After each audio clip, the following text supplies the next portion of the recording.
Kita tahu dalam hadis Rasulullah Sallallahu Alaihi Wasallam, sebagai seorang Muslim kita harus punya standar minimal dan idealnya tentu kita harus meningkatkan kapasitas diri kita memiliki standar maksimal.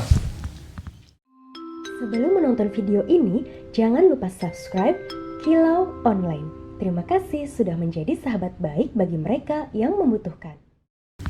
Bukankah dalam hadis Rasulullah Sallallahu Alaihi Wasallam disebutkan Al-Islam atau Al-Muslim man salimal insan min lisanihi wa yadihi. Orang Islam itu, kata Nabi, orang Islam itu adalah di mana orang lain terselamatkan min lisanihi wa yadihi, dari lisan kita dan dari tangan kita. Artinya kalau kemudian hadis ini diterjemahkan dalam kehidupan sehari-hari, idealnya seorang Muslim tidak pernah memberikan dampak negatif kepada saudaranya. Kan kemarin ketika bulan Ramadan saya menyampaikan bahwa takwa itu dua sisi, ya kan? Imtithalul awamir wajtinabu nawahi. Satu sisi menjalankan perintah, satu sisi meninggalkan larangan. Itu takwa. Makanya hadisnya ishkarima, hiduplah menjadi orang yang mulia. Siapa orang yang mulia? Kalau standarnya karim, mulia, maka kita ingat firman Allah dalam surat Al-Hujurat, inna akramakum indallahi atqakum. Orang yang paling mulia di sisi Allah adalah orang yang paling bertakwa. Nah, orang yang paling bertakwa itu orang yang mampu bukan hanya menjalankan perintah tetapi meninggalkan larangan. Dan diskusi kita waktu Ramadan kemarin kan, beratan mana sih menjalankan perintah dengan meninggalkan larangan? Ya kan? Masih ingat kan? Menjalankan perintah atau meninggalkan larangan? Menjalankan perintah gitu. Karena menjalankan perintah ada rukhsahnya, ada keringanannya. Itulah dalam hadis yang lain disebutkan ketika ittaqullaha mastata'tum, bertakwalah kepada Allah semampu kamu, semampu kalian, kata Nabi. Hadis ini berkaitan dalam menjalankan perintah. Karena meninggalkan larangan tidak ada rukhsahnya. Karena meninggalkan larangan adalah cukup kita belajar untuk diam. Dan itulah ulama mengatakan awal kebaikan adalah meninggalkan dosa. Awal dari sebuah kebaikan adalah meninggalkan dosa. Dan kembali, Muslim yang baik itu minimal tidak mencederai saudaranya, tidak menyakiti saudaranya baik oleh lisannya maupun tangannya. Inilah yang kemudian harus menjadi cerminan bagi kita. Apakah lisan kita, tangan kita sudah mampu kita kendalikan agar tidak mencederai saudara-saudara kita. Nah, kalau ini sudah bisa, maka kita terus harus meningkatkan kapasitas diri kita menjadi yang terbaik, di mana Rasulullah bersabda, di situ juga ada dalilnya, khairun nas anfa'uhum linnas. Tentu kita tidak ingin menjadi orang yang stratanya rendah terus. Kita ingin naik kapasitas kita, di mana kita ingin menjadi manusia yang terbaik, di mana salah satu indikator manusia yang terbaik adalah anfa'uhum linnas, yang paling banyak manfaatnya untuk orang lain.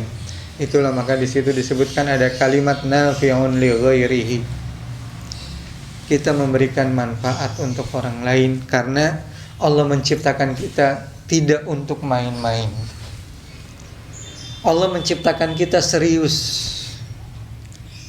Dalam surah Al-Mu'minun Allah menyindir kepada orang yang tidak memiliki keseriusan dalam hidup ini.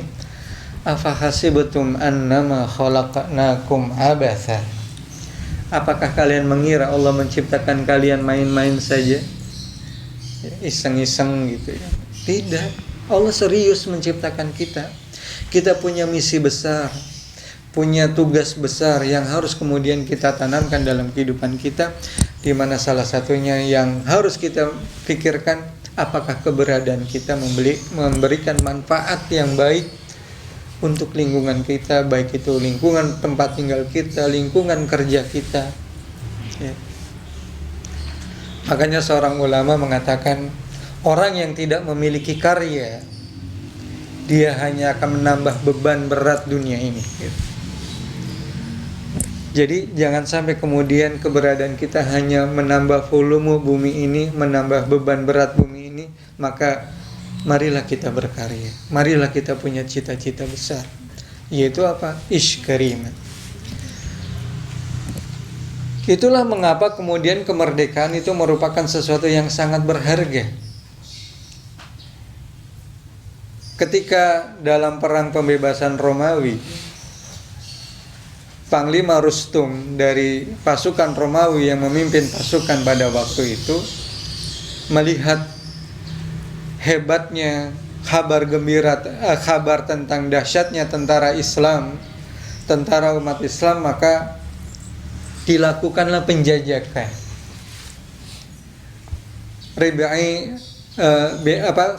Panglima Rustum kemudian mengundang pasukan umat Islam untuk melakukan perundingan. Maka tawaran itu diterima oleh pasukan umat Islam yang dipimpin Khalid bin Walid pada waktu itu. Dan yang diutus untuk mewakili pasukan umat Islam adalah sahabat Rib'i bin Amir radhiyallahu anhu. Di mana Rib'i bin Amir adalah mantan budak yang kalau kita tahu strata sosialnya sangat rendah. Budak itu kan di bawah nilai-nilai kemanusiaan karena budak itu barang belian. Itulah mengapa, mohon maaf, budak itu boleh digauli. Karena budak itu barang dagangan. Barang dagangan terserah tuannya. Sebagaimana kita beli tas, beli sepatu, mau kita buang sepatu, mau kita bakar itu sepatu, nggak ada yang bisa protes. Wong itu milik kita, wong itu dagangan. Itulah menjadi sesuatu yang dahsyat ketika umat Islam menghadirkan pembebasan perbudakan di muka bumi ini. Karena nilai budak pada waktu itu sama dengan barang dagangan, diperjualbelikan. Nah, Rib'i bin Amir radhiyallahu anhu, seorang budak harus mewakili pasukan umat Islam menghadapi rombongan pasukan Romawi yang terkenal dengan kemewahannya. Maka subhanallah, adu strategi mulai dilakukan antara singgasana Panglima Rustum, digelar karpet untuk meruntuhkan mental utusan umat Islam. Selain ditebarkan karpet, juga iwas sekalian yang dirahmati Allah, jalan menuju Panglima Rustum itu jalannya diturunkan.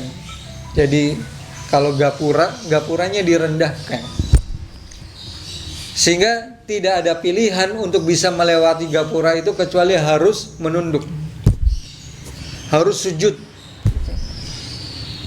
Kita lihat bagaimana perang psikologis sudah dimainkan di situ. Dan inilah mental sosok yang merdeka. Rib'i bin Amir melihat kondisi seperti itu, yang pertama kali dia lakukan apa? Dia ambil tombaknya, dia sambil terus naik kuda, dan kemudian dia koyak-koyak permadani yang dihamparkan untuk dirinya, dan dengan terus dia di atas kuda. Itu yang pertama. Yang kedua, ketika dia sudah mulai masuk pintu gerbang yang sangat rendah, dia kemudian turun, dan betul dia menunduk, tetapi mohon maaf, dia menunduk dalam posisi membalikkan badannya. Jadi yang membelakangi, tidak sujud. Ini kan sebuah bentuk penghinaan yang luar biasa. Dan yang ketiga, ketika sampai ke singgasana Panglima Rustum, dia ikatkan tali kekang kuda itu ke tempat duduknya Panglima Rustum. Dan dengan tegar dan tegas beliau mengatakan ketika ditanya apa sih misi Islam ini gitu. Apa yang beliau sampaikan, inilah misi kalimatut tauhid. Beliau mengatakan bahwa ajaran Islam adalah mengembalikan penghambaan kepada selain Allah, dikembalikan menghamba hanya kepada Allah Subhanahu wa taala, dan inilah hakikat kemerdekaan yang luar biasa, di mana ikatan kita hanyalah kepada Allah Subhanahu wa taala. Bukankah keimanan itu merupakan akidah? Dan akidah asal kata al-uqad, uqad itu artinya ikatan,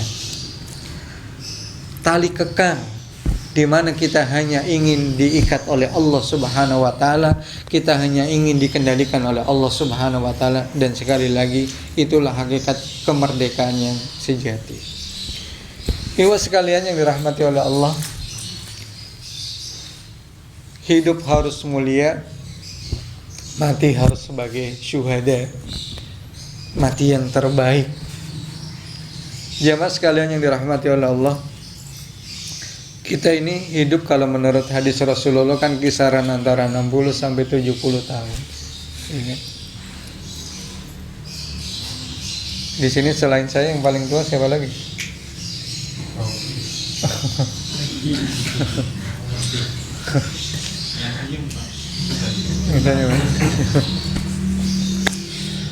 Saya sebentar lagi kepala 5. Kalau merujuk hadis Rasulullah berarti antara kisaran antara 10 sampai 20 tahun lagi.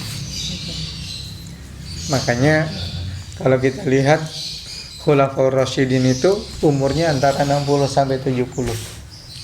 Rasulullah 63, Abu Bakar 63, Umar bin Khattab 63, Ali bin Abi Thalib 63, hanya Utsman bin Affan yang hampir sampai umur 80 tahunan. Karena Rasulullah menyebutkan kisaran umur umatku antara 60 sampai 70. Tetapi fahamilah dan sadarilah bahwa yang 70 tahun ini akan mengarungi perjalanan kehidupan di akhirat abadan, beribu-ribu tahun lamanya.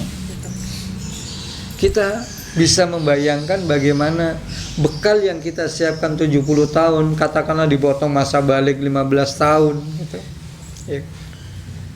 Harus menyiapkan bekal untuk kehidupan yang selama-lamanya. Maka tidak ada pilihan lain kecuali kita memilih kematian yang terbaik, di mana kematian yang terbaik adalah mati sebagai syahid. Bagaimana caranya? Paling tidak kita bercita-cita untuk mati syahid. Karena Rasulullah SAW bersabda, barang siapa yang bercita-cita mati syahid, barang siapa yang berkeinginan mati syahid, barang siapa yang berniat mati syahid, maka dia mendapatkan pahala mati syahid walaupun dia mati di atas tempat tidurnya. Itulah mengapa ketika Khalid bin Walid radhiyallahu anhu, yang kalau dibuka bajunya hampir tidak ada celah di kulit tubuhnya kecuali bekas pedang, tombak, panah, karena banyaknya peperangan dan banyaknya senjata yang menimpa beliau. Dan ketika beliau bersedih saat sakaratul mautnya, maka beliau kemudian dihibur dengan hadis itu. Barang siapa yang bercita-cita mati syahid, maka dia akan mendapatkan pahala mati syahid walaupun dia mati di atas tempat tidurnya. Itulah mengapa Imam Hasan Al-Banna dalam doa Robitohnya menyelipkan mati syahid bagian dari doa yang kita dianjurkan untuk memanjatkan doanya sepanjang pagi dan petang. Wa amitha ala syahadati fi sabilik. Ya Allah, matikanlah kami dalam syahid di jalan-Mu. Karena kita ingin bercita-cita al-mautu fi sabilillah asma amanina. Mati di jalan Allah adalah cita-cita kami yang tertinggi. Mudah-mudahan ikhwah sekalian, antum sekalian hidupnya mulia, dan ketika mati sebagai syuhada. Wallahu a'lam bishawab. Assalamualaikum warahmatullahi wabarakatuh. Terima kasih kepada Ustaz Slamet atas kajian pagi harinya dan motivasinya. Semoga kita semua bisa menjadi pribadi yang mulia atau mati sebagai syahid. Untuk teman-teman, barangkali ada yang mau tanya terkait.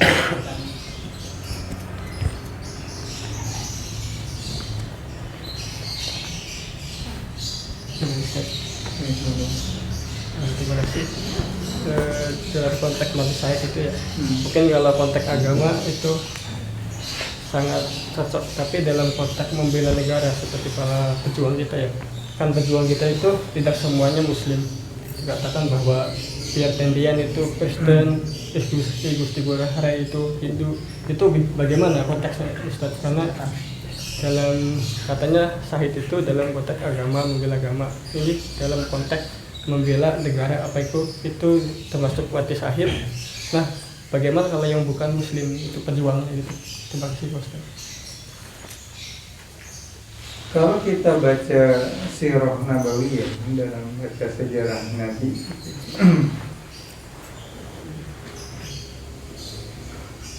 kita akan mendapati bahwa ketika Islam itu sebagai sebuah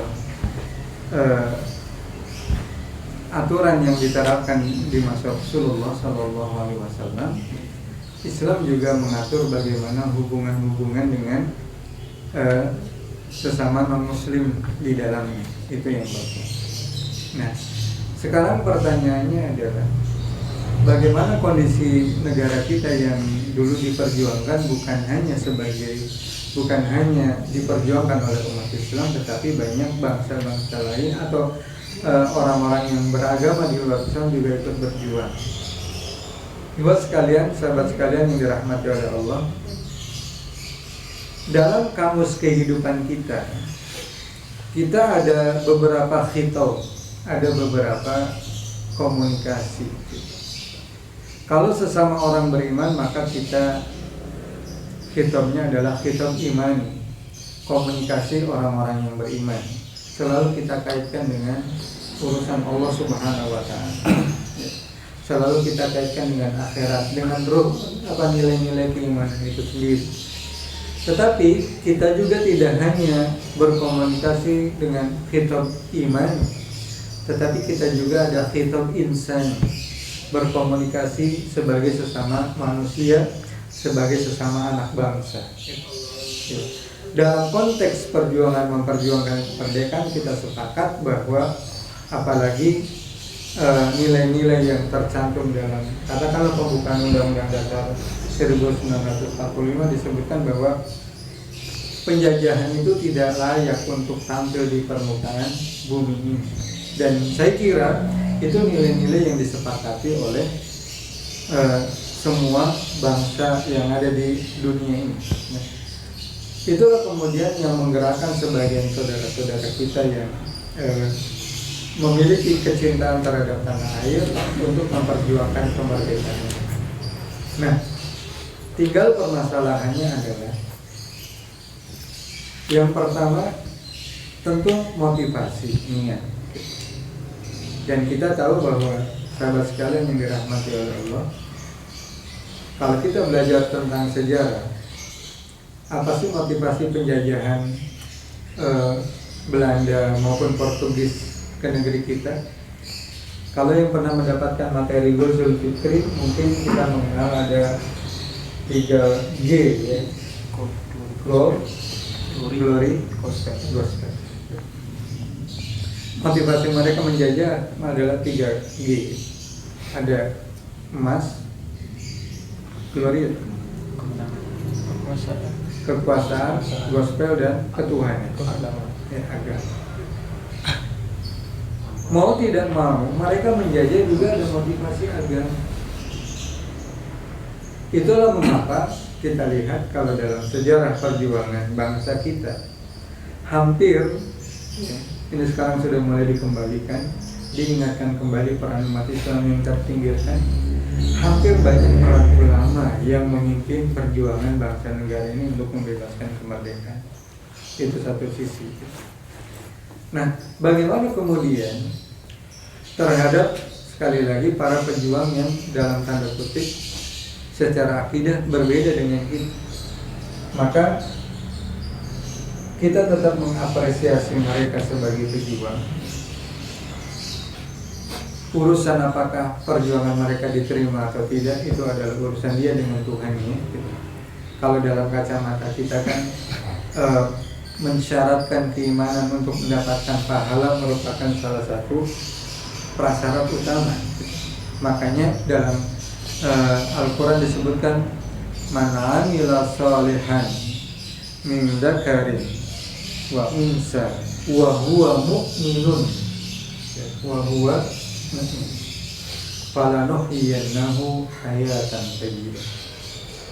Barang siapa yang beriman dan beramal soleh dan Allah mengclose syaratnya dia beriman, maka dia akan mendapatkan kehidupan yang baik.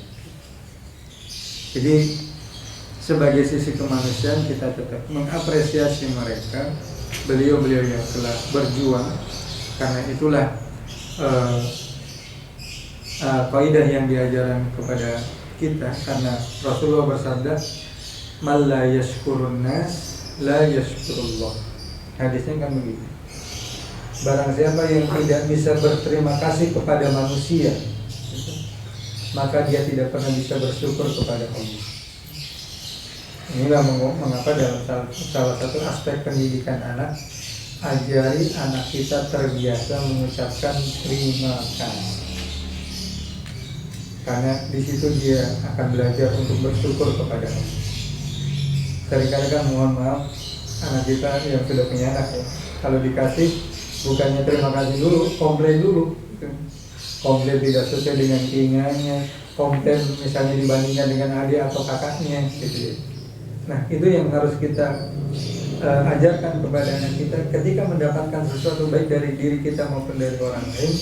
Ajaran pertama, ajarkan mereka terbiasa mengucapkan terima kasih. Karena disitulah dia belajar bersyukur kepada Allah. Saya kira itu ya, Allah.